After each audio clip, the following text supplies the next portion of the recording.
If somebody can start recording, thank you so much.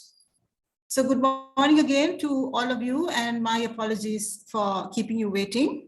Let me begin by first introducing what this workshop is all about. You would have seen the flyer.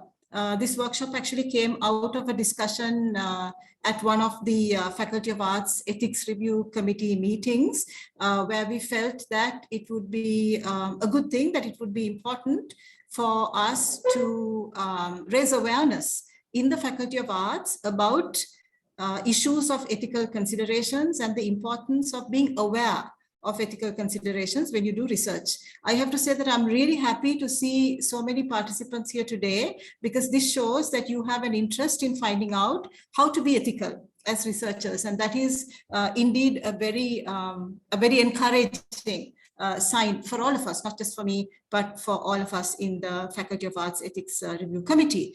So I'm Dushyanthi Mendis, for those of you who don't know me, and I'm currently the chairperson of the ERC SSH, which is the Ethics Review Committee for Social Sciences and the Humanities in the Faculty of Arts.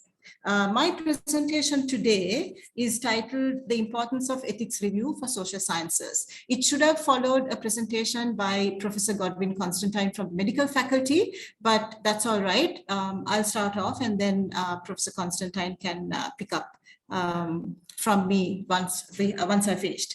So I was going to say, by referring to Professor Constantine's presentation, that the need for ethical protocols and a review and approval of ethical protocols when doing medical research is pretty obvious, because medical research can actually be very invasive. It can be also life-threatening to patients if you're doing work with experimental drugs, for example, or experimental procedures. So I think it's very clear to all of us that medical research comes with a lot of risks, to the participants. But what may not be so clear, or what may not be so obvious, is the risks to participants who are engaged in or called in for research in the humanities, the arts, and the social sciences. We may not realize, we may not think that there are any threats or risks to our participants, our human informants, but that is not the case. Okay, and the reason for this is because all human participants and informants deserve to be treated with respect, no matter whose research they are involved in. They deserve to be treated with respect, dignity, and care. And so, as researchers in any discipline, this is our responsibility to ensure that all of these considerations are met for our human participants. And this is what basically being aware of ethical considerations is. So let me begin by going over my introduction for you. I'll share my screen here, just a moment.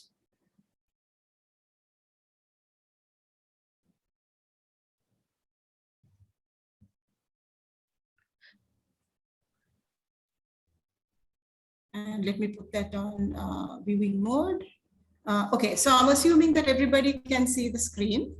Here's my title. I'll go to my next slide. Yes. Everyone can see, thank you. All right.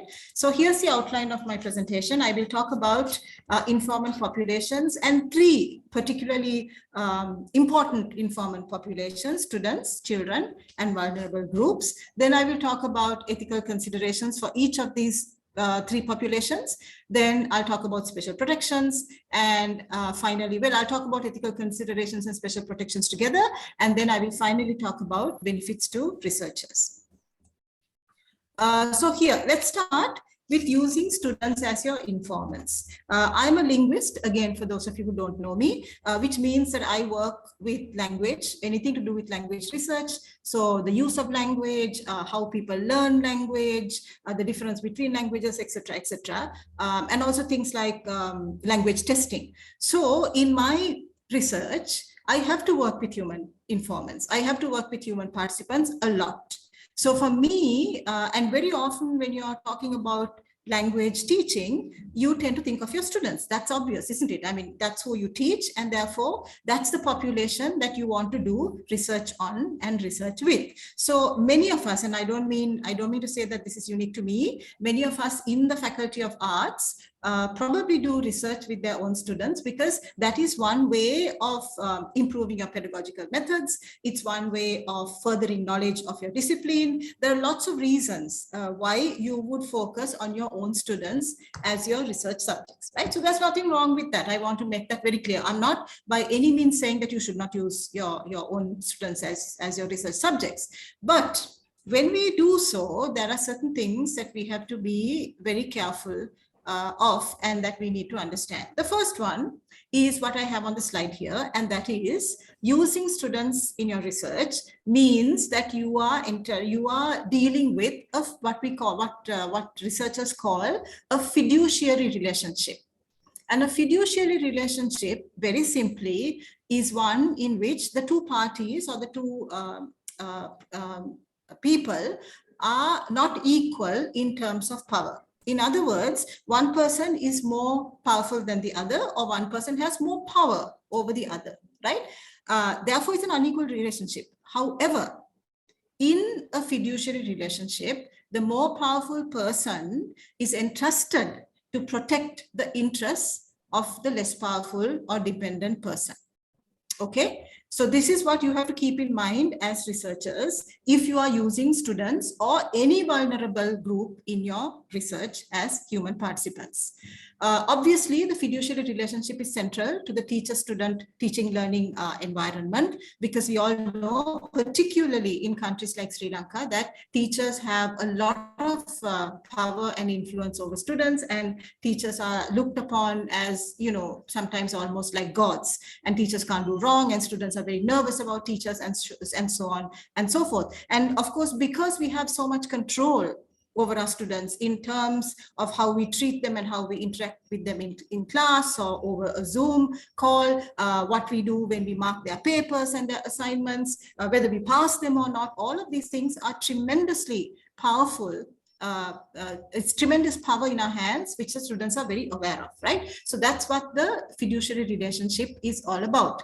Now, the ethical dilemma for faculty members I already touched upon, and that is that in universities, we have to do research. We have to do research using our students, okay? So how do we get around this problem? How do we navigate the issues, the dangers actually inherent in this fiduciary relationship, in the fact that there is an unequal power balance between our students and us. So if you're using students in your research, it is incumbent upon you as faculty members or even MA students. I realize that there are MA students here on this call.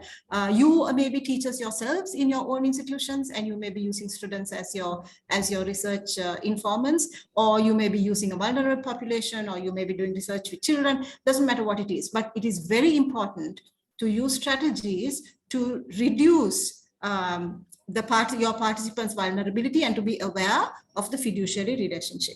Okay, so the next thing I have is a question or a task for you. I would like you to think about what the issues of potential risk to your students or any other vulnerable population that you might be working with when you use them as your research participants. Very quickly, just think very quickly. This is not a trick question, but think about it very quickly and put some of your answers in the chat. What are the issues of potential risk to your students when you use them as your research participants? I know that many of my colleagues are here on this Zoom call, on this in this meeting. So maybe you can start by answering my question. What are some of the potential risks of using students? Sorry, not the risk of using students, but what are the issues of potential risk to your students when you, as a faculty member or lecturer, use them as your research participants?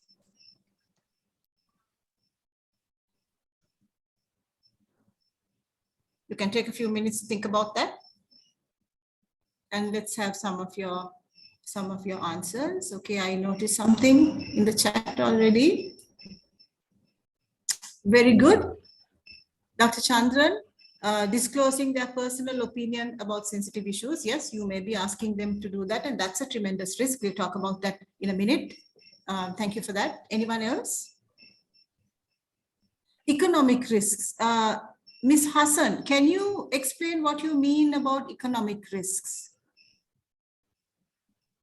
Maybe explain a little bit more in the chat box.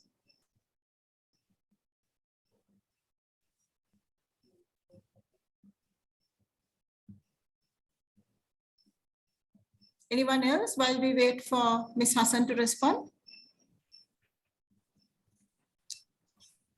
They might grow anxious about getting bad grades if they give the wrong answers to questions we ask, kind of thing. Absolutely. So that would be anxiety about bad grades? Yes, yes. From the lecturer?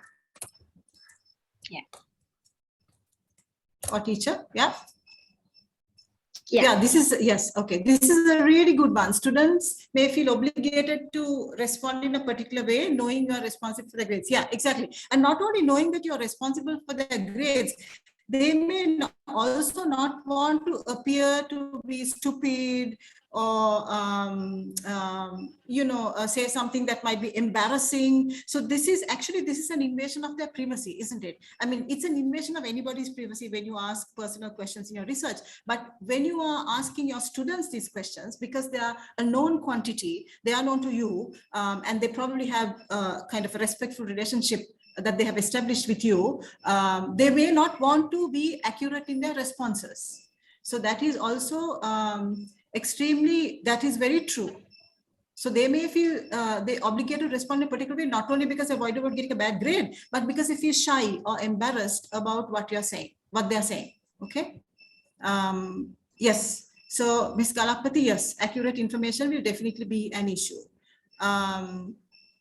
Yes, students are definitely human beings. That is why ethical considerations are so important. And this is not to say that we should not be ethical in our treatment of animals, not at all. But what I'm saying here is that when we're dealing with human beings as our research subject, it's very, very important that we treat them with respect and care.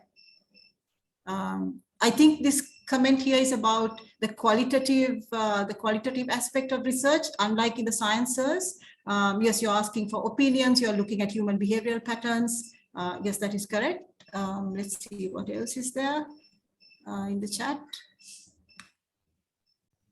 The risk of the power imbalance, yes, Professor Vijay Gunawardana, very true. Students are young and they have radical thoughts. Okay, I'm not very sure how that is a risk, except that it would be a risk if you decide to take some kind of punitive action over some radical thought or some thought that you consider to be maybe politically incorrect. And that is definitely not something you should do. Okay, so if you take punitive action, then that would be definitely an issue and a very unethical practice. Yes, they may not disclose their experiences accurately.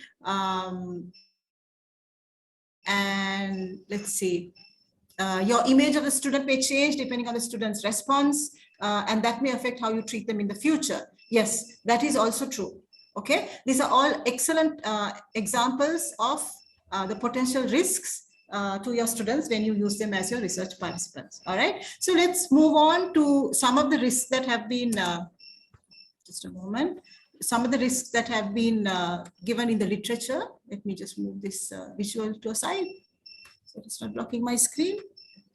Okay, right. So here are some other issues. First of all, your students are a captive audience. And what do we mean by a captive audience or captive participants? These are participants who are in a dependent or restricted relationship with the researcher and cannot escape. They cannot refuse to participate in your research. So this means that their ability to consent voluntarily, to give you voluntary consent to be your research subject or informant is compromised or limited. So one of the things that you as teachers, we as teachers should never do is to keep aside 15 minutes of our lecture at the end of our lecture maybe in order to get a survey completed by our students for our own research. Why? Because your students are sitting in your class or they are in the Zoom room, whatever, and you say, okay, I'm finishing my lecture early today because I want you to answer a questionnaire for me. Can they leave? Probably not. Would they want to leave? Maybe. but they are going to be very uncomfortable and embarrassed to say, no, we don't want to participate in your research. If you're finishing your lecture 15 minutes early, then that's a bonus for us, we are leaving. Okay, so that would be a captive audience to walk into class with a sheaf of questionnaires or survey forms and then say, I want you to respond to these questionnaires or surveys. That's an extremely unethical practice, and I hope that none of you would ever resort to doing this under any circumstances. Okay, so that brings me to my next bullet point. This is an abuse of power. If you use your power as a teacher in order to hold your students captive in the classroom and force them, because that's what you're doing really, and force them to answer your questionnaire, then that would be a clear abuse of power. And what will that lead to? That will lead to a loss of trust in the teaching-learning relationship. Because please understand, we all need to understand that when we walk into a classroom and we start teaching our students, there is a contract. There is a social contract there. We are obligated to teach them and they are obligated to learn something from us and behave accordingly. Both sets of people are supposed to behave accordingly. And there is a definite expectation on the part of the student that we are, in a sense, their protectors, that we will look after them, we will guide them through the learning process, and that we will have respect and dignity. We will treat them with respect and dignity. Okay, that there will be a lack of maleficence and that justice will prevail in all our dealings with them. And if you lose that trust, in your students and your students look upon you as somebody who takes advantage of them, then it's very difficult to gain that trust again. It is also very difficult to have a pleasant teaching learning environment in the classroom. Okay, so we have to be very aware that the moment we decide to use our students, our own students in our research, we take on a double agency. And that's the last bullet point on my slide here. And a double agency means that we are simultaneously acting out the roles of a teacher and a researcher. So then we are not only a teacher in the classroom, we are also a researcher. Okay, and it is entirely possible that there may come a time when the role of teacher and researcher can create a conflict of interest. We should remember that our role of teacher is uppermost, but then, as Dr. Perera mentioned, we are human, and if we are forced by somebody or even ourselves to do an important research study, it might so happen that our interest as a researcher might overcome or overtake our responsibilities as a teacher. Okay, so that's what I mean by a conflict of interest, and we have to be very careful that we don't put ourselves into that situation, or if we do put ourselves into that situation by researching, using our own students as our research informants, there are ways in which you can try to mitigate the danger. Okay, so let's talk about that. I will quickly run through the different areas or aspects in which there could be a potential risk to students. Some of these you may have already mentioned, some maybe not. I think the first one I have already talked about, recruitment and voluntary consent, when I talked about the fact that they are very often a captive population. Data collection and the compromise of students' privacy, you mentioned. I think 2 people mentioned this in the chat. When this basically means that we may be asking them questions which they might not want to give us answers to because it would be about something private that they do, and they may not want us to know that. Okay.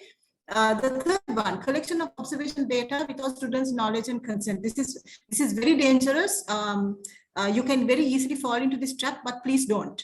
Okay, even just observing somebody and taking down notes for your research is unethical if that person does not know that you are observing them. Okay, so number 3, be careful of collection and use of digital data without students' knowledge or consent. This is the digital era. We are all in the digital era, and it has become so normal to us, particularly with the 2 years of the COVID pandemic, which is still ongoing. And now there are other reasons why we are online and not teaching face-to-face.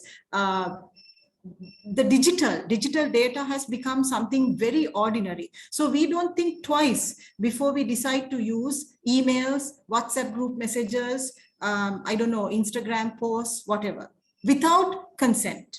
I know many of us, those of us who are faculty members, have WhatsApp groups. And these are student groups. So all the students of your course are on a WhatsApp group, and you have all their posts and conversations and whatever they're saying in your phone, right? So it's very easy to use that data, isn't it? But you shouldn't, because that data might be sitting in your phone, but it doesn't belong to you. That data belongs to the person who wrote the post or the message. So if you're going to use that data, you need to get informed consent from every single person in that WhatsApp group. Okay, this is something that you have to keep in mind. I think probably Dr. Perera will talk about this more when she walks you through the ethics review application. Okay, participant withdrawal. Participants must be allowed to withdraw at any point during the research stage, and you cannot punish them for it. You cannot indicate that they might be punished for it. You cannot threaten them not to withdraw. You cannot do any of these things. Maintaining confidentiality and anonymity. This is also very important. Okay. And as somebody said in the chat, when you're working with your own students, this becomes very difficult because you know who they are, right? How can your student be anonymous to you if, for example, you are conducting a focus group discussion for your research study? You know everybody there.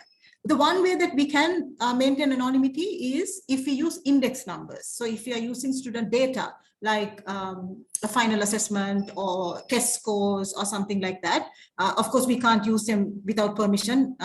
I'm not indicating that you can just go to your exam cupboard and pull out mark sheets and use that data. That's not what I'm saying. But what I'm saying is that there is a certain degree of confidentiality, there's a certain degree of anonymity that is associated with student index numbers, okay, or registration numbers. So then you don't know who the student is or are. Excuse me. But apart from that, it's extremely difficult to maintain anonymity when you're using your students, your own students, right? So bullet point 7, I have already talked about, and it's not only focus group discussions, even qualitative research. If, for example, you're doing an interview, a face-to-face interview, how can that person that you're interviewing hide his or her identity from you? There is no anonymity in a face-to-face interview, at least when the interview is being conducted. Okay. Of course, there are other measures which should be taken later on to preserve that person's anonymity. Okay, so let's move on from there. And I have another question here for you. Now we are moving on to a different group of participants, not students, but using children or young adults in research. By young adults, I mean anybody who is less than the age of 18. Here in Sri Lanka, and I think probably in many countries around the world also, anyone who is under 18 is considered to be a minor.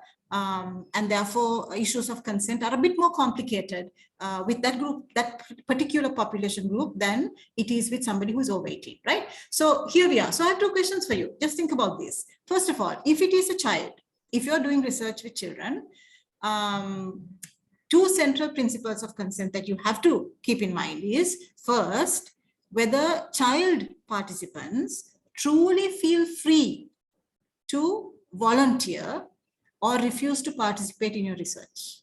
Is there such a thing as a child volunteer? Do they understand the concept of volunteering? Do they understand the concept of free volition?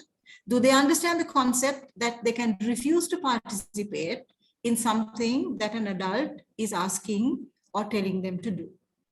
Okay. Once you think about that, and hopefully you will realize how difficult it is, what a difficult question this is, what a difficult issue this is, what a difficult area this is, then you should think about number 2, which is how child participants or young adult participants can be informed about the potential consequences of participating in your research. In other words, how do you explain to a young child? A young adult might be okay if you're doing research with somebody who's 15, 16, 17 years old, it shouldn't be too much of a problem. But supposing your research is with 8-year-olds or 9-year-olds or 5-year-olds, okay? How can you explain to them about the potential consequences of participating in your research? Any thoughts or ideas about this rather difficult area of research? Or ethics in research, a rather difficult area of ethics in research. How can we be ethical in these kinds of situations? Any thoughts?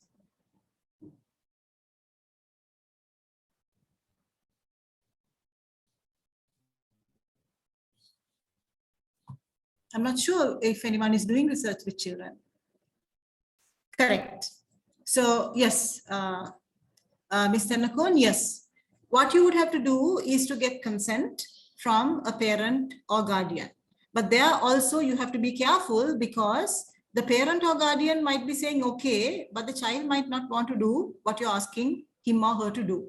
So there again, you have to be very careful that you that the parents are informed, about what informed consent is, and that by no means should a parent force a child to do anything for you just because that parent is your friend, or just because that parent is your student, and there's a fiduciary relationship again. So you have to be extremely careful that you don't force anyone into involving their children in your research. Okay, yes. So Dr. Perera, I'm coming to that point. You are expected to explain to the child and ask if it is okay with whatever it is that you're doing. Auntie is going to play with you and video it. Is that okay? And it has to be done in language using concepts that a child can understand. Okay, so here we are. This is what you need to ask yourself. Right? What measures have been taken to ensure that children are not coerced into participating in your research, since they may not be able to give informed consent? Have children been consulted in ways that make sense to them? So that is what Dr. Perera put in the chat. So auntie is going to play with you, or we are going to do a crossword puzzle, or we are going to do some other kind of game, and we will video you, or it will be videotaped, or there will be a recorder, and everybody will be able to hear what you're saying, or something like that, if they don't understand what videotape means. Okay. Number 3, what creative and interactive approaches can be used to inform participants about what taking part in the research will involve? So if any of you are doing research with children, as I said, it's a little more fraught and tricky area to navigate, but it can be navigated. I'm not discouraging anybody from doing this kind of research. It can be navigated, but please keep these things in mind. Okay, so I'm going to move on here because I'm conscious of time also. A quick question. Research spaces involving young adults and children. What do you think is a safe space to conduct research with young adults and children? Yes, and sorry, Dr. Perera, you have added something to the chat. We must be very aware of and cognizant of any behavior that shows reluctance on the part of the child. So if the child starts feeling bored or says, no, I can't do this, starts acting up, playing up, or walking away, stop. Do not force the child to continue with what they're doing. Stopping at that point is showing respect to the child. Okay, so quick question. What do you think are the safe research spaces involving young adults and children? Anybody? I can think of 2 that come to mind immediately.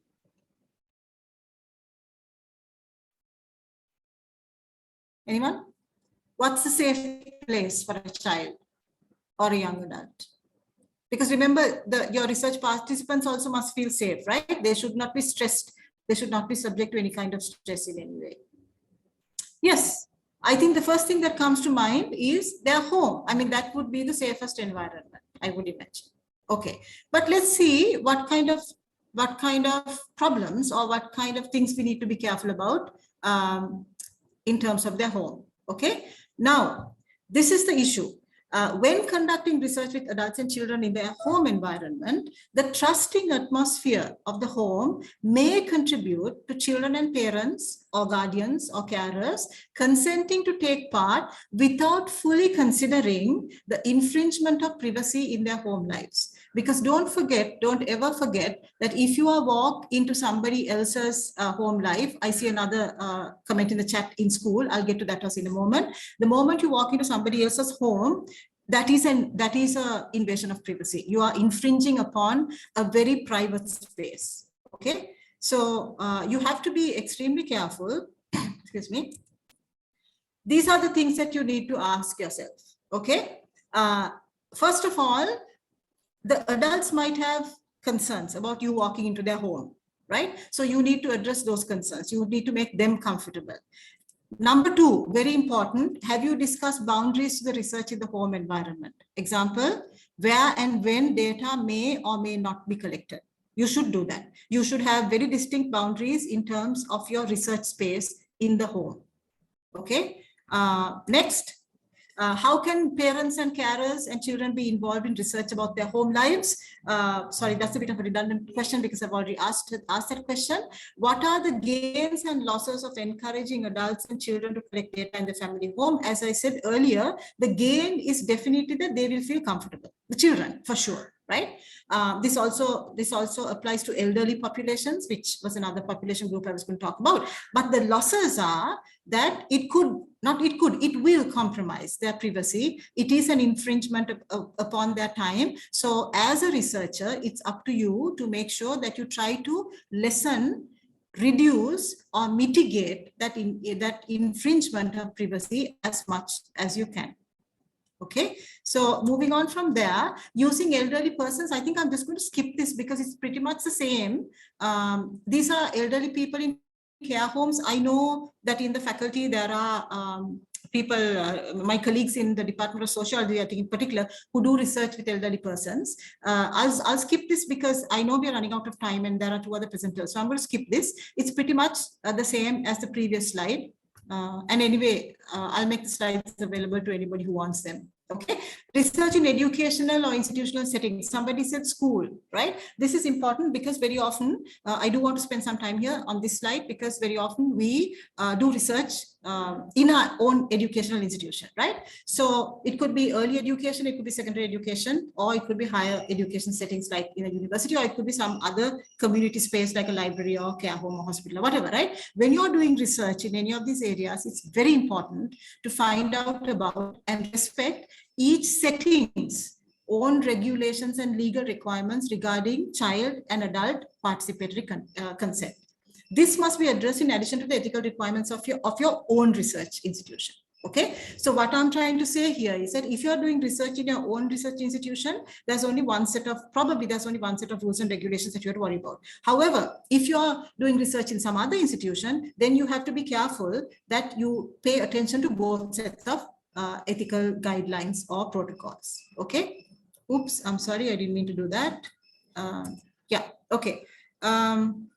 I wonder if any of you can answer this question very quickly. What are the requirements of doing research in the premises of the Faculty of Arts, University of Colombo? For those of you who are not from the University of Colombo, I do apologize, but I think many of you are. If you're not from the University of Colombo, you are at least affiliated to the University of Colombo. So here's my question. What are the requirements of doing research in the premises of the Faculty of Arts, University of Colombo? Anyone? Can you share them with me?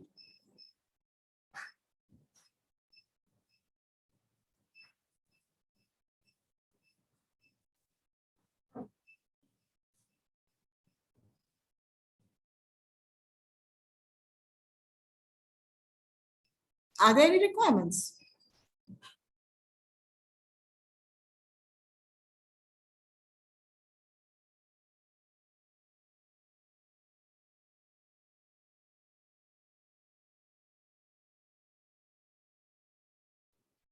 Exactly. Thank you, Professor De Silva. Permission of the dean or the VC. Sometimes if it is a faculty, if it is confined to the faculty, permission of the dean might be sufficient.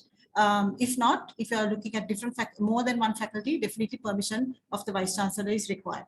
If you are dealing with students of a particular department, ideally permission of the head of department should be obtained. And my next question: if you are using visual methods in a public environment, many of us are. We all have phone cameras. We can do videos with our phone cameras, etc., etc. So if you're using visual methods in a public environment, how will you exclude adults and children? Oops, I'm sorry, this keeps moving around. How will you exclude adults and children for whom you do not have permission to record? What will you do?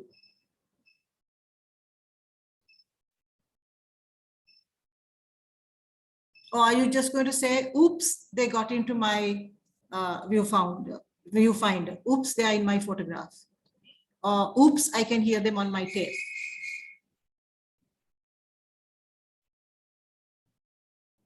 How can you exclude these people from whom you have not got consent? Thank you. Asanka, yes, by editing. Thank you, Nirmali. Blur them. Right. It's not always possible to clear a space when you're in a public place. So the best thing to do then is to make sure that you blur or edit out anything that you don't have permission for, right? So moving on from there, okay, the digital and COVID era, just a minute, trying to get rid of the chat here. Okay, the digital and COVID era, we have to be very careful. Like I said, everybody has got very used to digital data. And these are the questions that we need to ask ourselves. So I'm not going to ask you for the answers because I'm going to move on from here. First of all, is the online community a private or public space? It is actually both. So you have to be careful about that. Navigating through that can be a bit of a minefield sometimes. How can informed consent be gained in online communities? It can be, and you should gain informed consent. How can online participants' identity, age, and vulnerability be verified? The reason I put this question here is because you might be inadvertently interviewing a minor without appropriate adult or guardian consent because you don't know how old that person is, or maybe the person lied to you. So this is something that you have to be extremely careful about. Number 4, if you are interviewing a child online or in a Zoom room or something like that, and if they unwittingly reveal highly personal details about their private lives, it could be about their parents, about their siblings, whatever, then a guiding principle is that the children's right to privacy is more important than your research agenda. So I would say then you should just completely delete that recording and start again, or delete the sections which have all that private data. And it goes without saying that you should not share any of those private details with anybody. Okay. And the last point here, it may be appropriate for researchers to gently draw any indiscretions to children's attention. So you might want to say gently, okay, but let's talk about that later. What I want you to do is something else, not in a bad way, not in a way to upset them, but gently move them away from those topics of conversation. Right. And also if there's a risk that a child might have disclosed information that could put them in danger, the child himself or herself, to inform a responsible adult or report it to a relevant authority, depending on where and how you're doing your research. Okay. I've already answered this question. Is it appropriate to use WhatsApp or FB, Facebook messages or post as research data? Yes, it is, but only with informed consent, not otherwise. Okay. Right.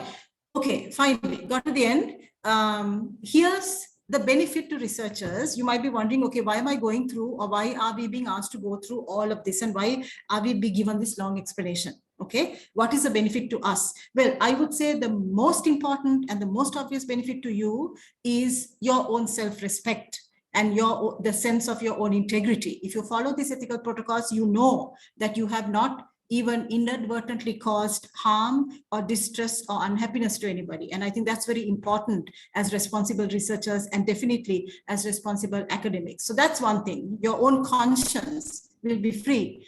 The other thing, of course, is that increasingly, if you are going for publication, if you intend to publish your research, and I think most of us do have that intention, increasingly recognized, reputed journals are asking that you show that you have applied for and got approval for your ethical protocols or following ethical protocols in your research. Now, this is a screenshot that I got off the web. The manuscript, sorry, the journal is the title of the journal is Second Language Research.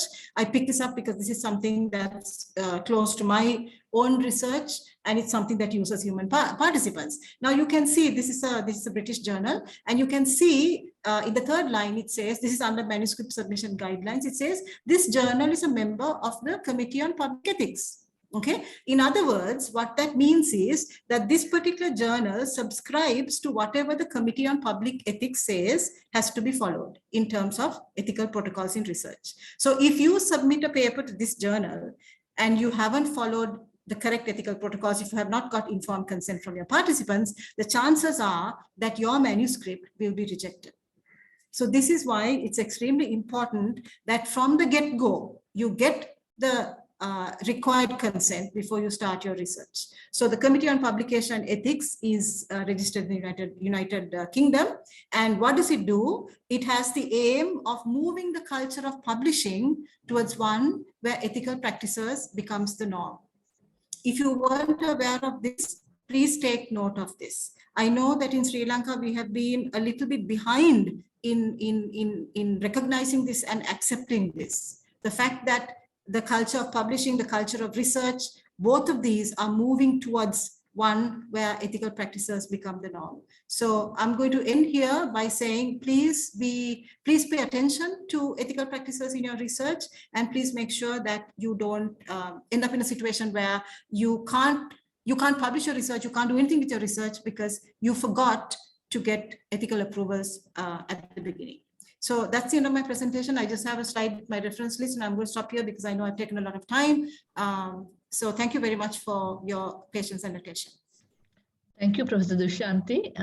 It was very good that we all, I think, realized the importance of ethics reviews in the context of doing social science research. I think it was made very clear the different pitfalls that there are when we are doing research, and why it is important that we do go through ethics review. And I would like to thank you for this presentation and say that we had the right person in the right place, because we had not only the chairperson of our ethics review committee, but we had somebody who has used ethics reviews for her own research, who is very aware, being a linguist, about the importance of how you participate with your human context. And also she's someone who has done lectures at FGS and for her MA students on ethics, how you do ethical research, as well as you have been involved in guiding us in the ethics review committee when we are having the task of going through very varied research proposals. So I think we had the right person in the right place. Thank you, Dushi. And thank you, Amala. Yeah, I'm sorry I got a bit late to join. I was having computer problems as usual at the wrong time. Is Dr. Constantine should go on to Kaushalya.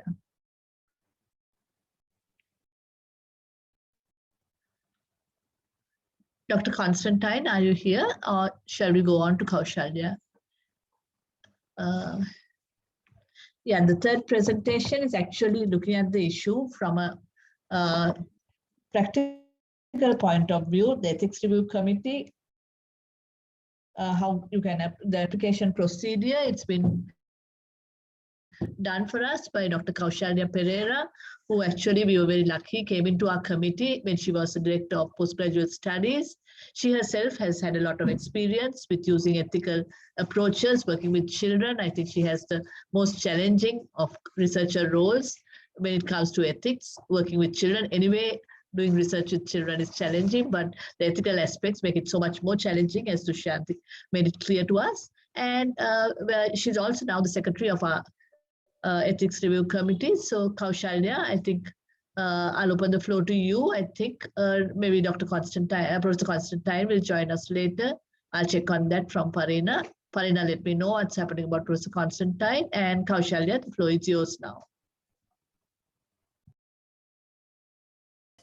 Thank you, Professor Amala. So I will take you through what it's like to apply for ethics review committee approval. But because we have invited both the supervisors and the postgraduate coordinators, and I also believe there are some postgraduate students, what I'll be doing is first I'll talk about who needs to get approval. Professor Mendis already spoke about if you want to publish, you will need approval. But in addition to that, this is a question we constantly get asked in different seminars when we do it. I'll also talk about the process from the supervisor's perspective as well as the supervisor's perspective. What are the different responsibilities? I'll talk a little bit about common mistakes that we see and the decisions that we give. And explain our process and application. And please feel free to put down any questions you have on the chat. You don't have to wait till the end. Once you have those questions on the chat, someone can always answer you if they already know the answer, or we will get to it in the Q&A part as well. I myself won't look at the chat box until I finish presenting, but please feel free to add the questions that you have or comments. So first, a very brief overview of who needs to apply. And as I said before, Professor Mendis is very good example of how if you need to publish, you do need to have ethics approval is completely valid. I also want to add that when you look at a journal's guidelines and it doesn't say anything about ethics, it doesn't mean that it won't come up later on. I've actually had the experience of applying to a journal, which when I first submitted didn't have me check a box about ethics. By the time I sent a revised manuscript, it had already introduced it. So as Professor Mendis said, this is a very fast developing matter. In addition to that, if you are using the kinds of data that I've given in the orange box, you do need, let's say that you need ethical consent, which also could mean that you need ERC approval. So interviews, surveys, observations, social media data that already Professor Mendis spoke about, tests that we may give students. I'm not talking of medical tests, student writing, data on behavior, if you're making various observations and noting down things, etc., etc. But not if you're looking at published data, not data on public websites of institutions. Hansards are a good example. CSR reports on websites. There are all kinds of data being made publicly available more and more. Videos on public channels on YouTube. I am saying public channels because YouTube also has the opportunity to provide private channels. Also data from publicly accessible databases and corpora. As Professor Mendis also said, digital data is quite ambiguous. So you have to figure out whether it's publicly available or not before you proceed. So this is just a brief overview. Obviously, I haven't looked at all types of data. This is just for somebody who's wanting to get a sense. I have to also say, as a supervisor, I have started asking supervisees who are from outside institutions that may not make ethics review committee approval mandatory. There are still such places in universities, and as supervisors, we may be supervising people from other institutions that don't make it mandatory. I still obviously make them go through the ethical consent taking process. But in addition to that, if I feel that the supervisee wants to publish or needs to learn more about ethics, I still sometimes ask those supervisees to apply to our faculty's ethics review committee. I think it's always a good process, and you can start while you're a student. The process for the supervisee is this. You download the application from the Ethics Review Committee website. I will get to that website in a bit, and you complete it. And when I say complete, please complete every part that is relevant to you. They need to have accompanying documentation. Usually this would mean the research proposal. It means information sheets in relevant languages. So you will need to give, if you're giving whatever information that you're giving, if it's not part of the letter of consent, you will need to give it separately in relevant languages, as in most often we get ethics approval applications in Sinhala or Tamil, whatever language that your participants read, speak, understand, it will have to be in those languages. And when I say in those languages, I also want to stress, because I am also a linguist, so I think it's quite ironic that you have two linguists talking to you about ethics today, that it is not only the language, but also the style that you use. So if you use very formal, written Sinhala, written Tamil kind of language, even if it's a Tamil speaking or a Sinhala speaking participant, they may be a little at a loss. So think about that aspect as well.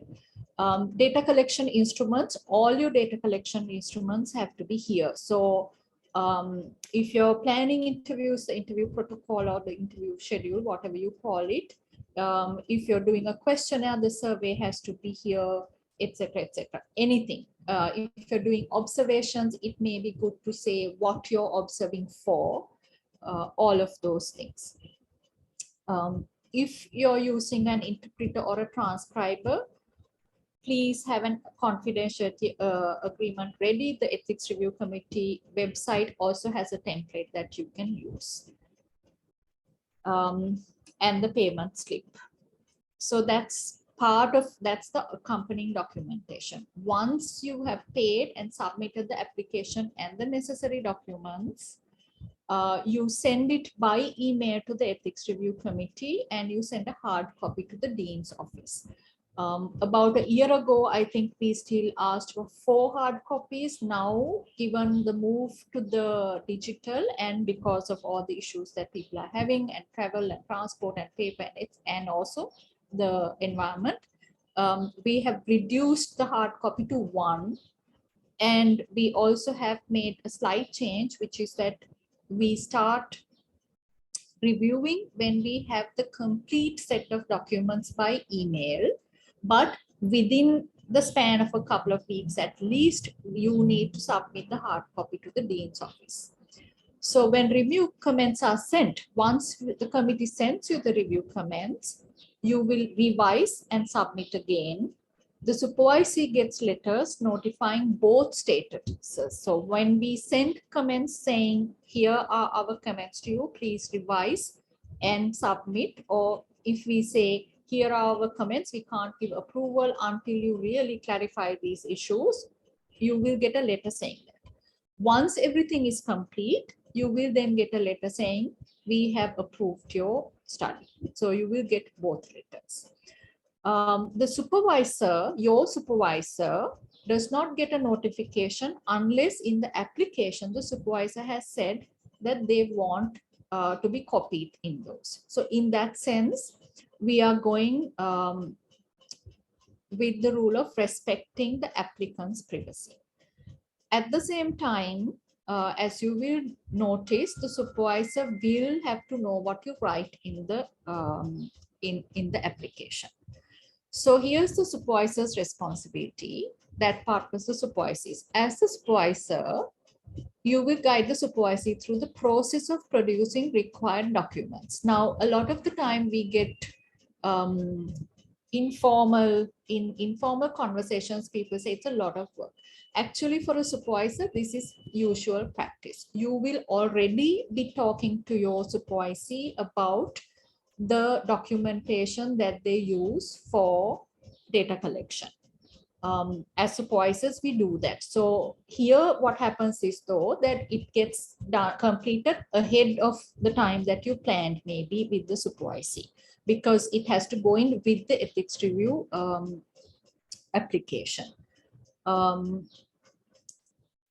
Go through the application and other documents before signing. There is a checkbox in the application that says that the supervisor has read and okays the application for approval, and that the application for approval, okaying the application for approval also means that you have read through all the documentation necessary. So as a supervisor, I am always mindful that when I submit, when my supervisee submits his or her application to the ethics review committee, my colleagues will judge my quality of supervision also by looking at that. In addition to which, I think it's a supervisor's responsibility to make sure that you know what goes on, what you have signed, that you know about the supervisee's study. Once the supervisee gets comments for revision, you will have to advise the supervisee on revisions. And this is because, not because of anything else so much as whatever comments that the ethics review committee gives the supervisee on their ethics review process will impact the methodology. So for example, the ethics review committee may say, you can't use a discussion forum like you planned. Everyone will know each other's names. How will you protect the participants' confidentiality? What is your plan for it? The supervisee may not know how to address that, and that will definitely affect the methodology of the study. So they will come to you. So in terms of the supervisor's responsibility, it's the supervisor's responsibility to complete the application, get the documentation ready, submit it. But as the supervisor, we expect the supervisor to have gone through the documentation before signing in the checkbox saying, I know what's in this application. A few common issues that we face as the ethics review committee, and I'm saying this, first one, missing signatures. It's quite strange how often we have to look at it and say signatures are missing. In the last couple of months, actually, this has happened twice. Sometimes the signatures are missing in the soft copy, sometimes the signatures are missing in the hard copy. Please make sure that all necessary signatures on both copies. Missing documentation. The research proposal may be missing, and I will, as a secretary, have to get in touch with you and say, this is incomplete. The problem with incomplete applications is that it delays review. We don't start reviewing until all the documentation is complete. Lack of clarity or specificity. So this is during review, we may find, or the ethics review committee will come back to you and your comments will probably say things like, please clarify X, Y, and Z in this application form or in the research proposal. It doesn't say how you will, what is the sample going to be drawn from. It doesn't say how you will really address issues of confidentiality very clearly and specifically. The anonymity section is not filled. There may also be differences in the information. Sometimes there is a difference in what is said in the application versus what is said in the research proposal. Sometimes the information sheet has a different set of instructions to the participant or information than what it says in the application. So everything has to be consistent. Translations have sometimes inconsistent language use. The English and the Sinhala or the Sinhala and the Tamil documents may say different things. There may be errors that we ask you to go and correct. So these are actually things that before application, the applicant can deal with. The decisions provided by the ERC SSH, of course, we can approve with no changes. I can tell you this is very, very rare. Most often, if it's a good application, we will probably say something like approved with minor corrections. It is possible for the candidate to proceed with the study after making the necessary changes. The applicant has to send the application with corrections before they get the letter with the ERCSS approval. Now, I want to stress that we don't give approved with minor corrections just because we don't like not making any comment, right? It's not like a test that we give students. Most often, I mean, I don't want to say most often, always our reviewers will have suggestions thinking about what will make your study better ethically. And those suggestions and comments are done with the best of intentions.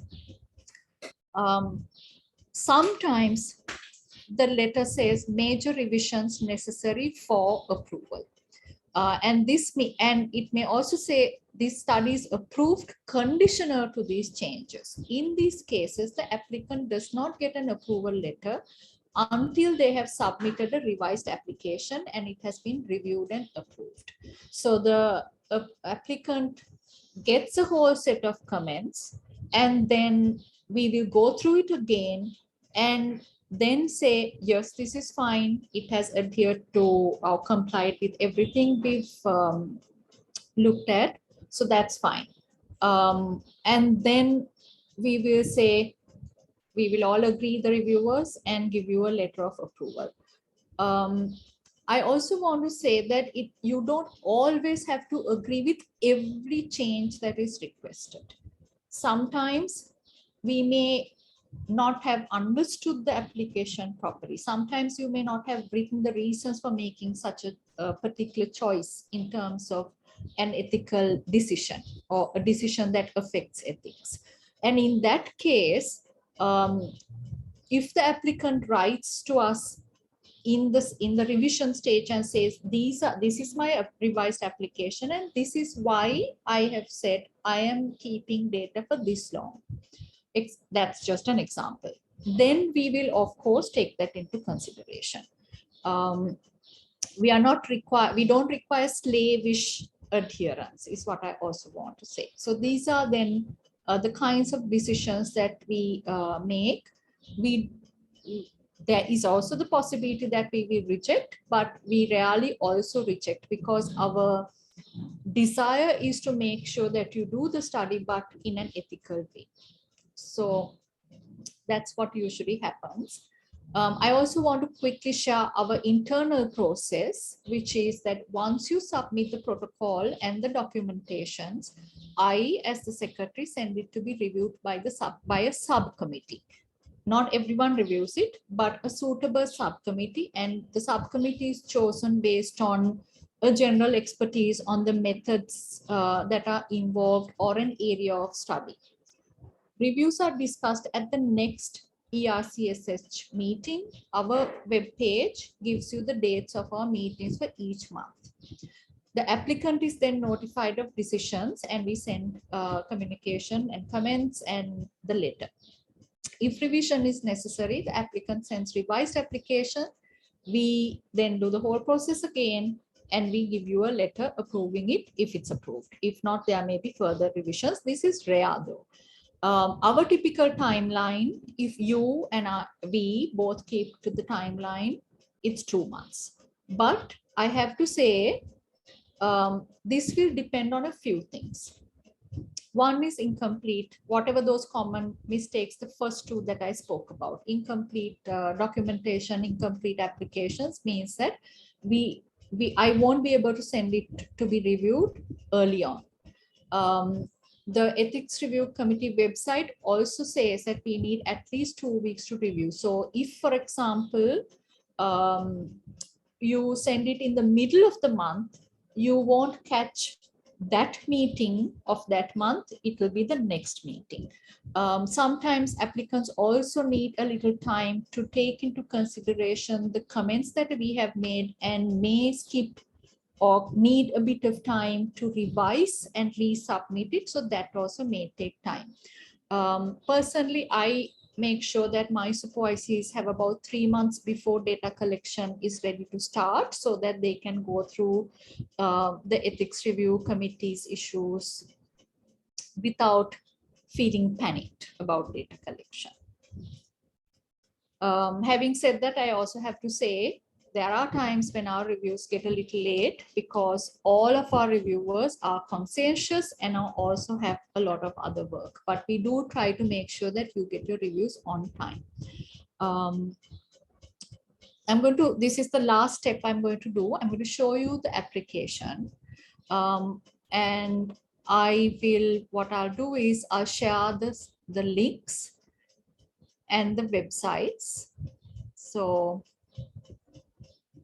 here is our website. And I'm going to put this site in the chat box.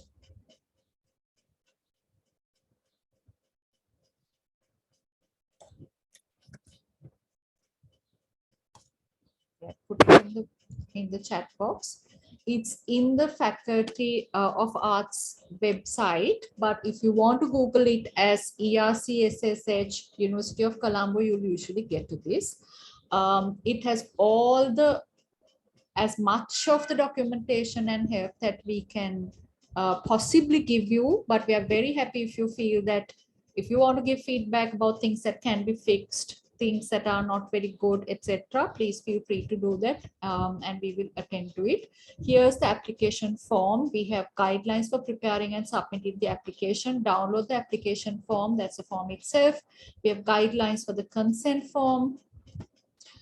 We have the confidentiality agreement template and the submission of application. So if you go to the download the application form, and here's the web page or link to that, I put that in the chat. It is downloadable in a Word format, but I will now share it with you as a Word document just on the screen. And what I'd like to do is to give you just 2 minutes to go through it, either as a supervisee or a supervisor, and ask any questions that you have about it.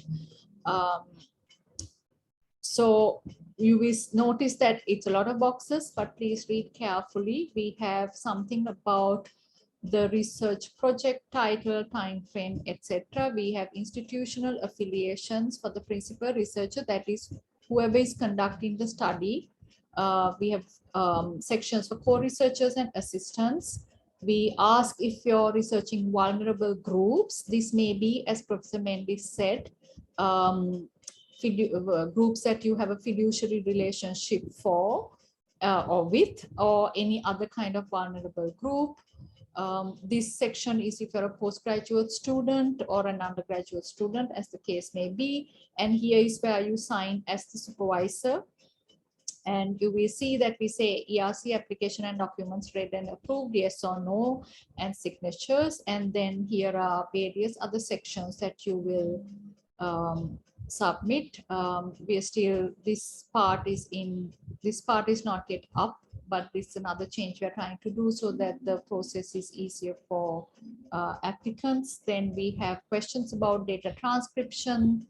So in terms of ethics, whatever choices you have to make in terms of data transcription, translation, storage of data, publication of data, participants information, selection, the basis for selection, all these ages, ability to give consent or not, all these things that Professor Mendis spoke to you about is relevant here. And you have how to be in contact, consent forms, whatever the documentation that's provided, permissions, potential risks, rewarding, whether you're rewarding the participant or not, and a whole set of signatures that are required depending on who is involved. So that's the form. I am going to give you, as I said, 2 minutes to look at the form, and I have provided the link to you if you want to go and look at it on your own before I talk to you about the resources and end my session of it and open it up for Q&A. So 2 minutes in silence.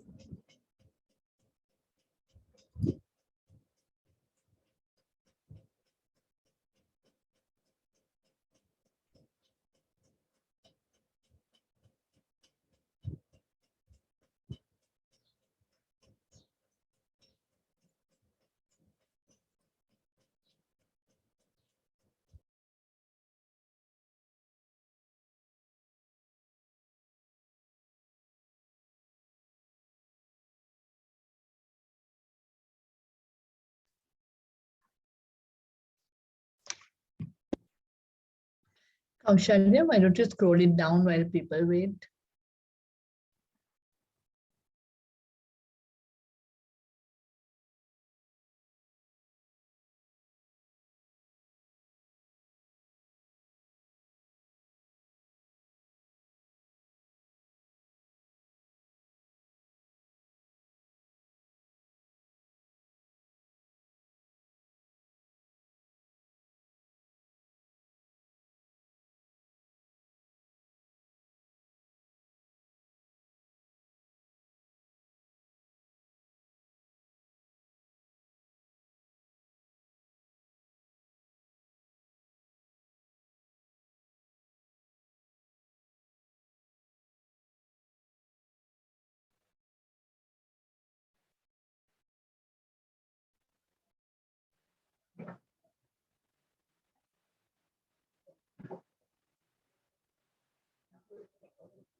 Dr. Kaushalya, Yes. can I ask a question not regarding this the form application, because this is just for the clarification.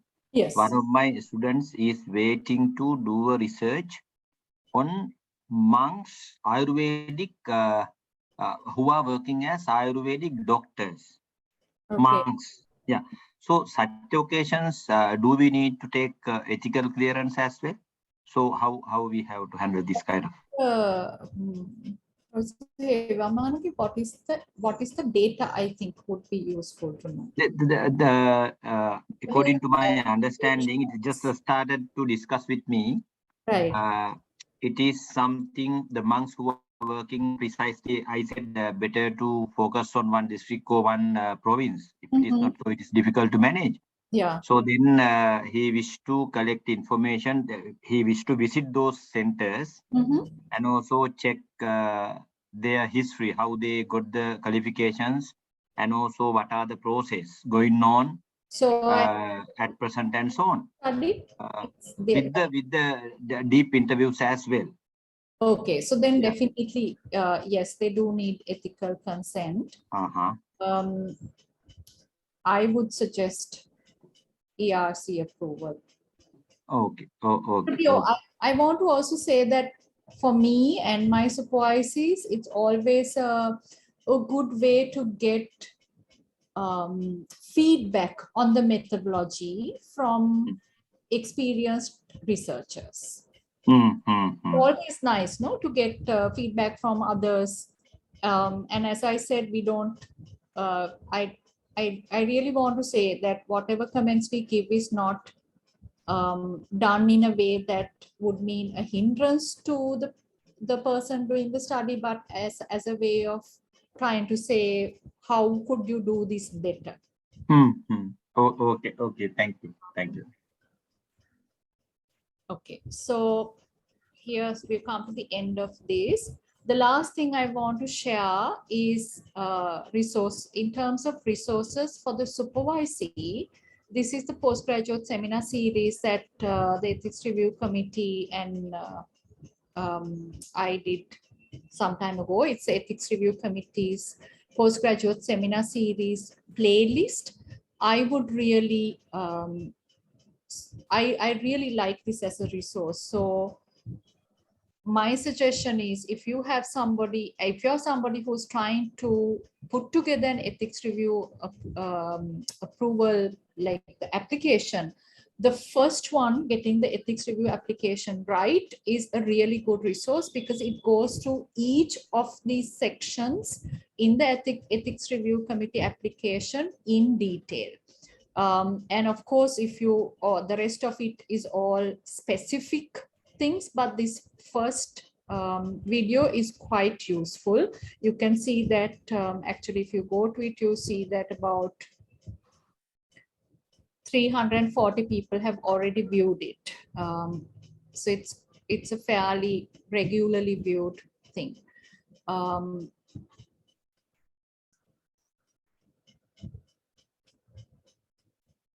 So that's the resource. In addition, we have other videos on specific methods in relation to ethics in that same playlist.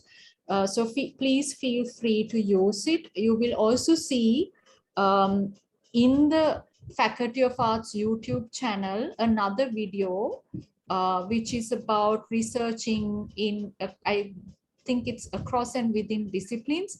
I have sometimes shared this as a resource for students who are crossing disciplines.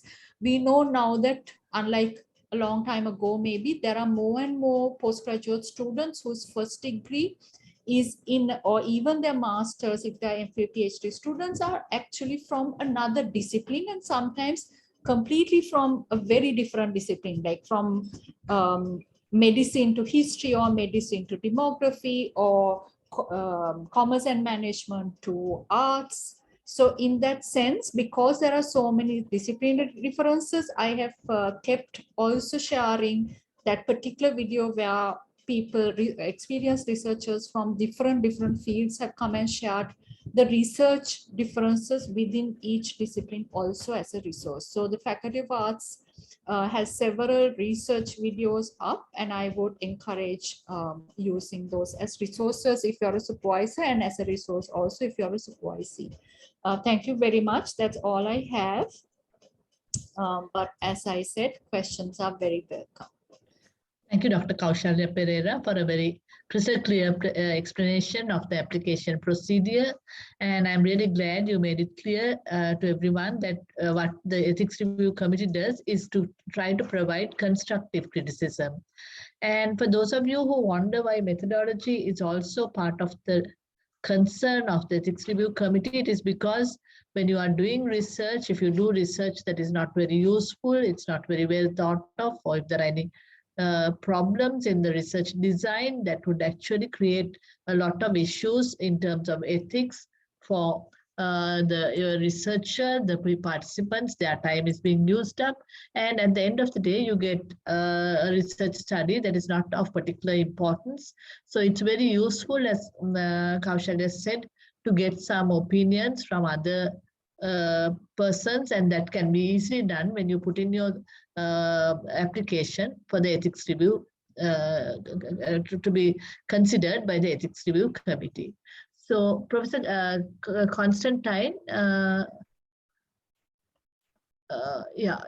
since Professor Constantine is not here, and anyway, I think there's a lot of interesting issues to be discussed. Let me open the floor to the participants, and Kaushalya, if there are any questions in your chat box, you may take them, or otherwise, please feel free to unmute and ask questions from both the participants and any others who are here who would like to provide their opinions. I know there are a lot of people involved in the ethics committee here. So if you would like to make some ideas clear to our participants, that would be very useful. So now the session is open for questions and answers.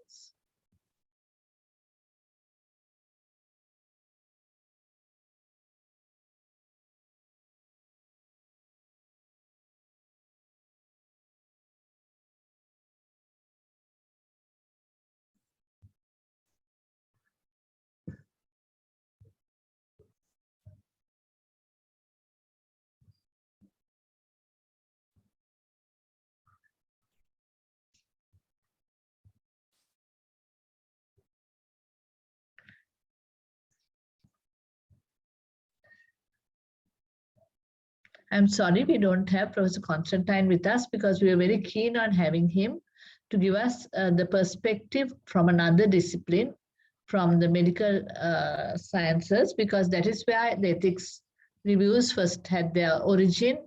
And there were some very unfortunate episodes which led to this, like the Nuremberg trials and the syphilis study done in the US, that led to these ethics reviews becoming compulsory in the medical sciences. And I'm sure he would have contributed a lot. I'm sorry, he must have had some reason he's not able to join us today.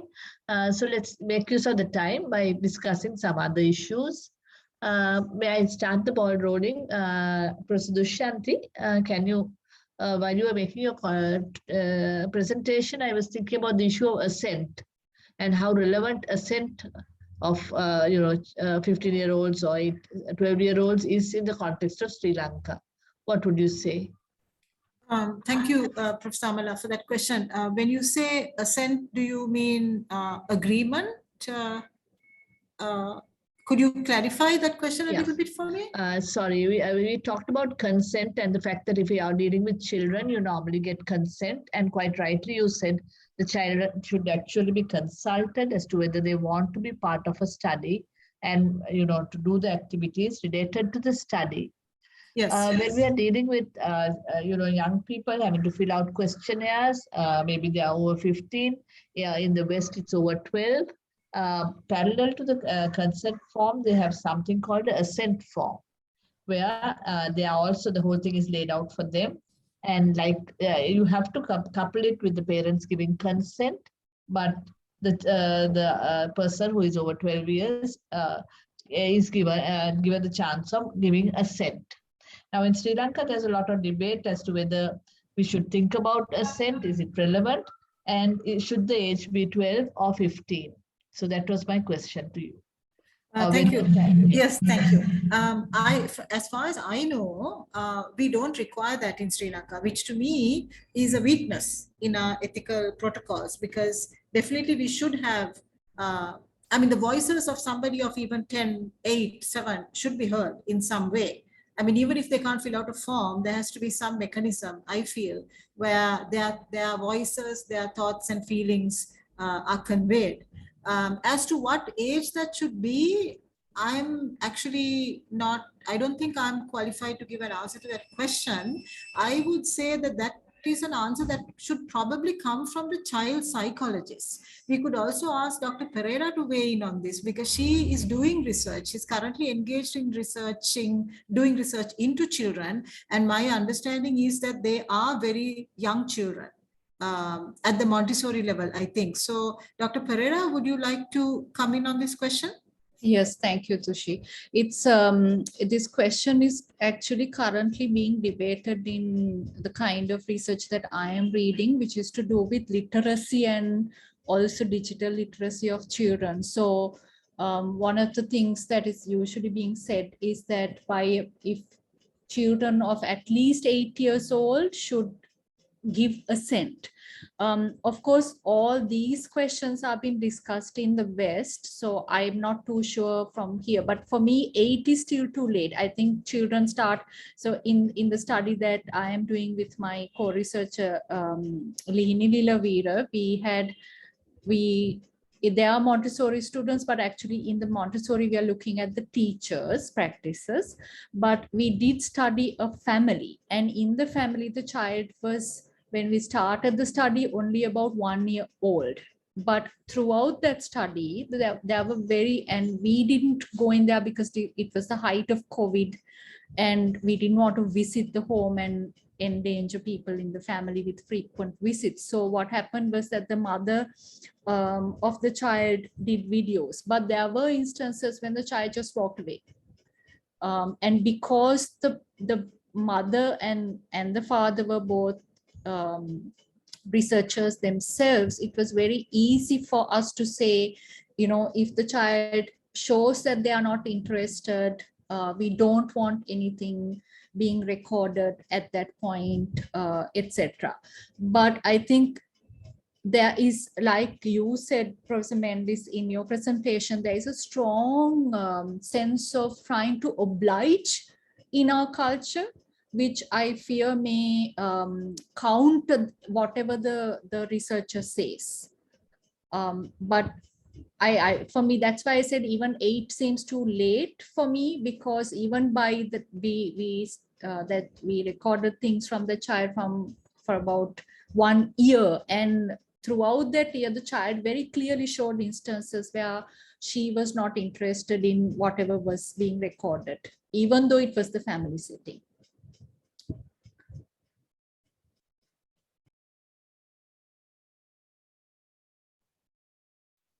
I agree. Thank you. Sorry, go ahead, Amala. Yeah. Thank you, Dushi and Kaushalya. To throw the ball into the court of the people who are coordinators or here, but what do you think the problems you will foresee, or this could be addressed to students as well? Do you see any problems in asking for ethics review? What are the challenges you might face?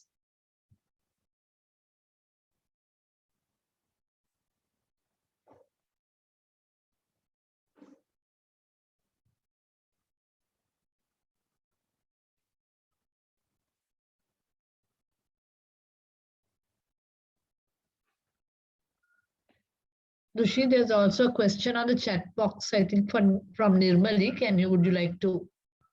Yes, thank you, Amala. I was just looking at that. That's a very interesting question, Nirmali, and thank you for asking that question. I hope Kaushi will also weigh in on this as another linguist on the panel. I am not entirely sure that, I don't know whether I would call this an ethical issue, but it is definitely, I think, as you said, Nirmali, a social responsibility issue. Unfortunately, we don't find not just European, but also American or Australian researchers who find Sri Lanka a very fertile research ground, I should say, for their research, making too much of an effort to investigate and discover the ground realities of the situation. I'm sure you are all aware that many of these external foreign researchers don't even speak Sinhala or Tamil. So they come in here only with the knowledge of English, which immediately would limit their subject population. That would immediately limit their informants to those who could speak English or those for whom an interpreter could be obtained. Interpreters, as you know, are not easily obtainable, and sometimes they cost a lot of money. So a cost-cutting measure might be simply to go with Sri Lankans who can converse and answer questions in English. So this, first of all, puts a limitation on their research, and they should acknowledge that limitation without trying to pretend that whatever their findings are applicable to the entire Sri Lankan population. A notable exception to this case is foreign researchers who are from the field of anthropology, because they understand the importance of participant observation. So very often they come and live here for an extended period of time so that they get to know the communities that they're researching, or they definitely hire an interpreter in order to get not just a wider range of responses, but also to ask questions and do their research in a language that is familiar to the participants. So this I think is your question, Nirmali. I don't know if I answered it for you, but those of us who are in linguistics are very aware that this is a serious limitation on the so-called research that is published on Sri Lanka and Sri Lankan linguistic practices by researchers who are not Sri Lankans themselves. Thank you. The distant researchers, as you put it, Nirmali. So thank you for that question. I don't know if I answered it adequately for you. Can I chip in? I think the issue is that most foreign researchers would want to publish, and over time, when there are ethics review committees locally, they will be seeking permission before they try to do this distant or unconnected sort of research. We have got requests like this to the SLMA Ethics Review Committee, where actually one of the requirements put forward to them before approval is given is that they need a local collaborator. By local collaborator, it doesn't mean that the person has to be a high-level academic, but that they have to have someone who is fairly conversant with the issue being studied, should be at least a co-researcher alongside the distant foreign researcher. So I think it's something that we have to encourage in the future. I think it will happen in linguistics as well, where when the publication issue becomes stronger, there will be a need to get ethics review from the local, from a local institution. Right now, many often there are ethics review permission given at, foreign institution level, and there's no major requirement to get it from a local level, but I think there is a move towards that.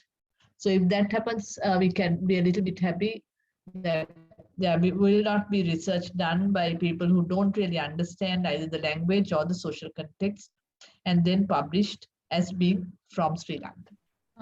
If I can also chip in, I think this is quite right now. It's a matter of great debate out there in terms of decolonizing research, because it's quite this practice that Dr. Vijay Gunawardena has pointed to is very common. And as Professor Mendis said, we see first world researchers coming here all the time, trying to do work, not just on linguistics. I've seen such research happening in relation to many communities that are affected, like migrant women or the LGBTIQ communities, things like that also.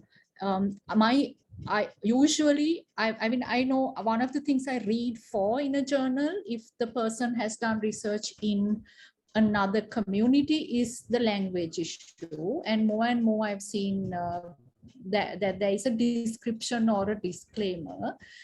Even in the ethics review committee, when I review, I look out for that, and I'm sure the other reviewers do as well, because we also have that focus.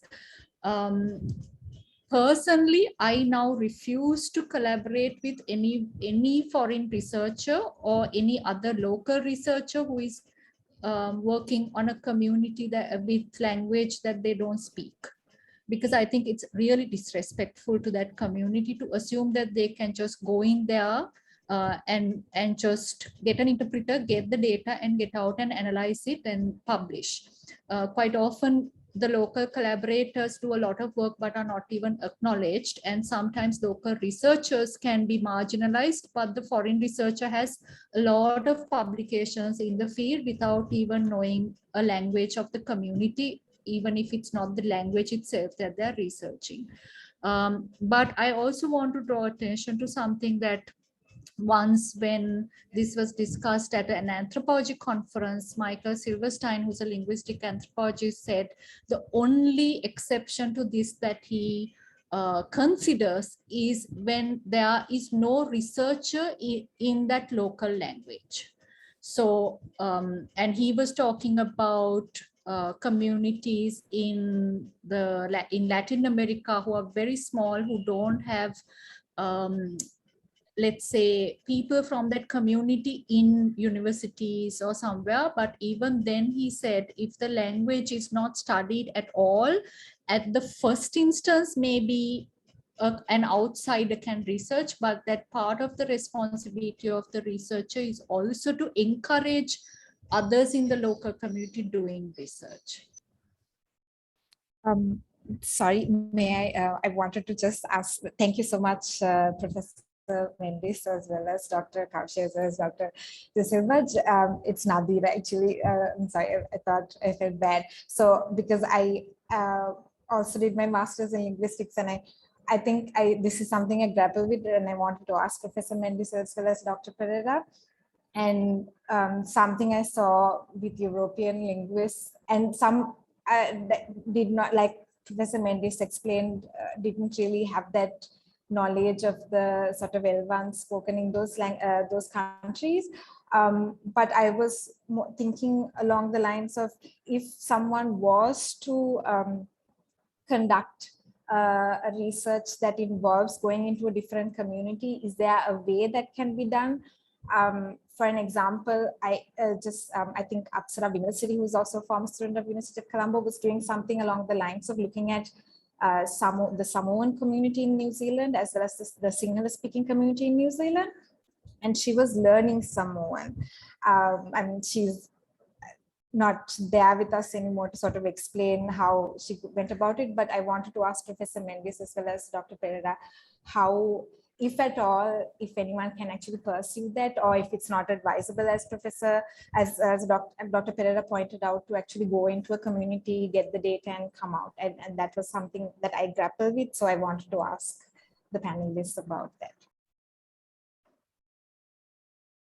Yes, if I may jump in. Thank you, Nadira, for that question. It's a really good question.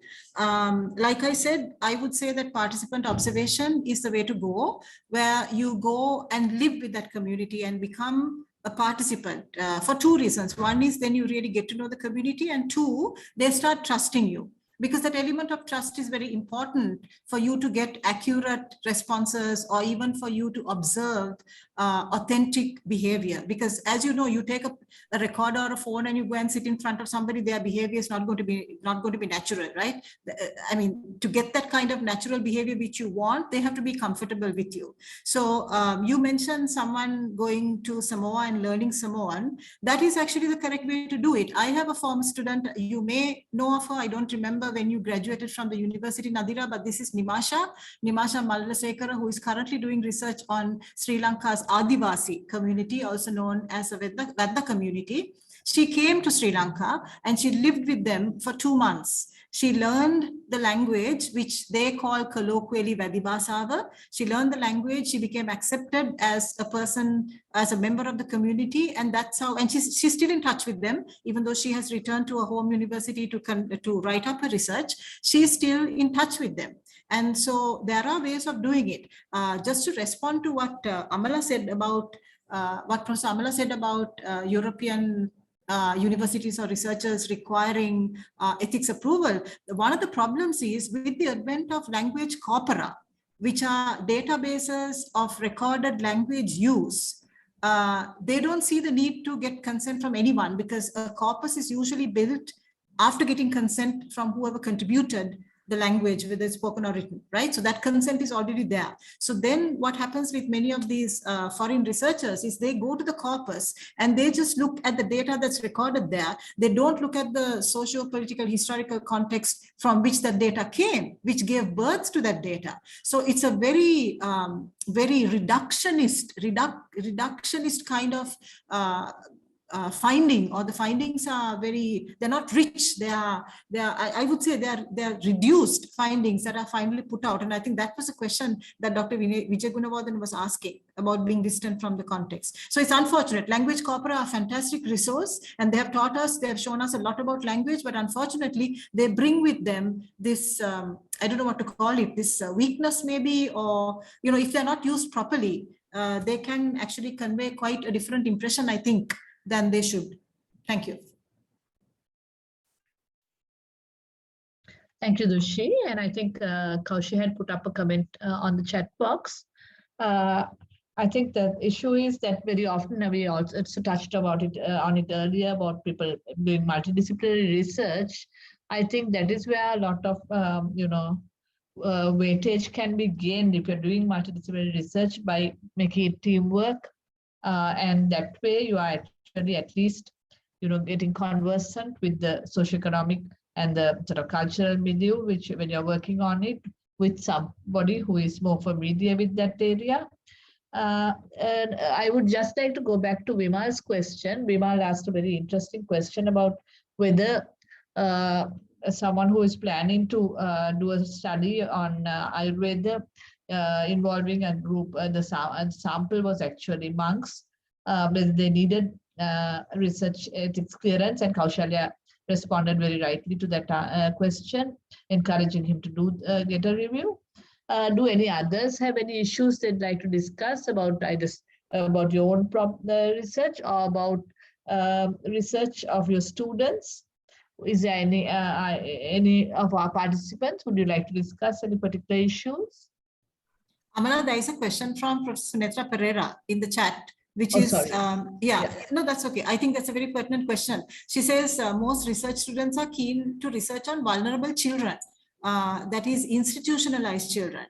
And what are the ethical aspects to be concerned there? And I think this is a really good question. It is it's very, again, territory that is fraught with all kinds of dangers, because institutionalized children, you have to be very careful when you are, first of all, of course, if they're children, you need to have an adult present when you're observing them, ideally. But the problem is that adult might be somebody who is in charge of the care institution in which they are.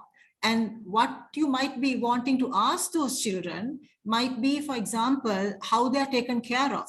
And with a person from the institution watching them and listening to what they're saying, how do you expect those children to tell the truth? Secondly, if they do tell the truth, they could be punished. That could put them in a very high risk situation.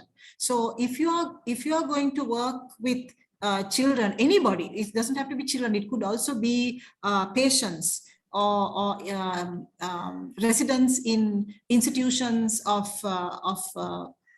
mental health institutions. Again, these are the vulnerable populations that we have to be very careful about. Again, I'm not saying that you shouldn't do research with these populations. You have to. Prisoners is another population like this. But you have to take extreme care in how you go about asking your questions, what kind of a safe environment you can provide for your research participants so that they feel safe in talking to you, and what kind of assurances you can give them in terms of confidentiality so that they're not afraid to say something, so that they're not afraid that they may be identified as a whistleblower or somebody who said something negative about the institution. All of these things have to be very carefully thought out. And that is why it's imperative that you put your research protocol, your methodology to a committee that can look at all of these aspects and advise you on how best to conduct your research. That's what ethics review committees do. They don't try to stop you from doing research. They try to protect both you and the participant. Never think that ethics review committees are only interested in protecting your informants or participants. No, they're also trying to protect you, because you could also be in a dangerous situation. You could get sued. You could put yourself in danger because one of your participants might come to physically attack you. There are lots of things like that which you need to think about. And that is why it's absolutely imperative that you get your research protocol looked at by a committee that's qualified to do so, and a committee that will advise you on what particular methods and mechanisms you can take. I hope that answered your question, Professor Perera.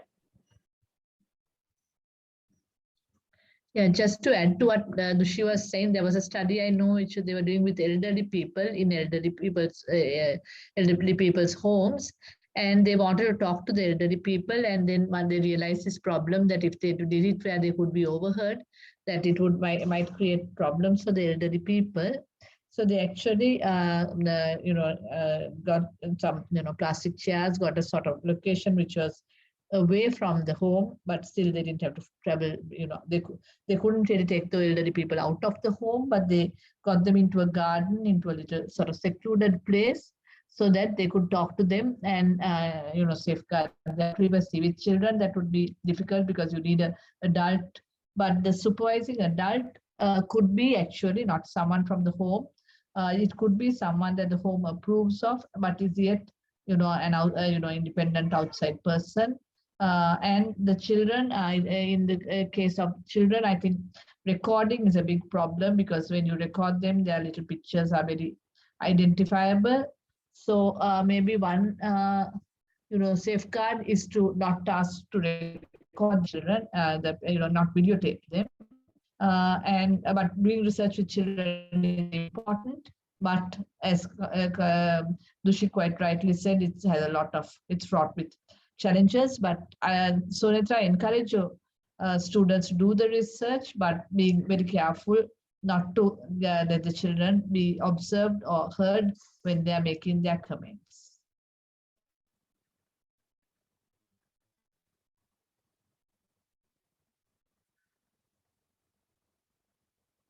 We have just a few minutes more.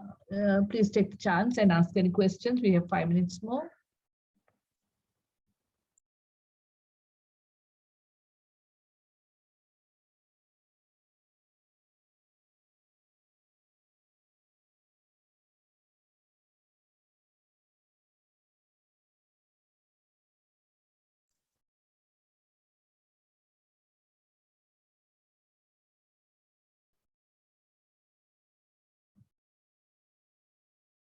Is there anyone here who actually wants to challenge the issue of why we need ethics reviews, or have any points to make in that regard, or whether ethics reviews should be limited to only some disciplines?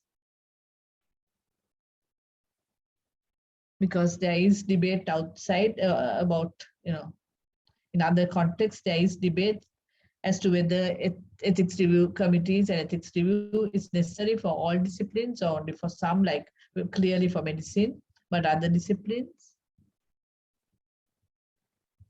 That's a really good question, I think, Amala, because sometimes I know there's a reluctance to go through with the ethics review process because there's a feeling that it delays your research. And as Kaushi said, if you submit your protocol to us, to the Arts Faculty's Ethics Review Committee, it will take about two months for you to get your approval. So you have to factor that in to your research timeline.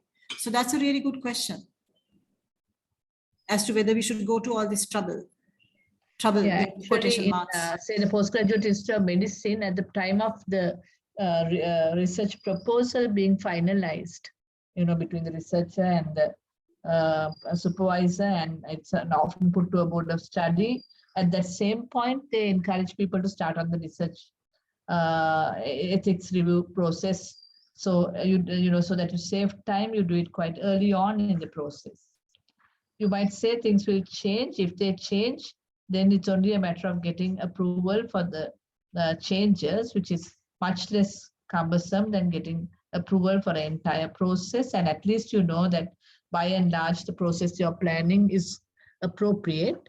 So I think coordinators, I think it's in your best interest to encourage the supervisors, to encourage students to get into the ethics review process early, because as quite rightly pointed out by Dr. Dushyanthi Perera, by Dr. Kaushalya, that if you send in your the right documents and send in clear-cut proposal, I think there is no real problem about getting ethics review approval in a timely manner. So do make people conscious of that, because as time proceeds, I think in almost all disciplines, I know it's true in some of the economics journals, and they're beginning to request ethics review approval. It's not something you can get in retrospect.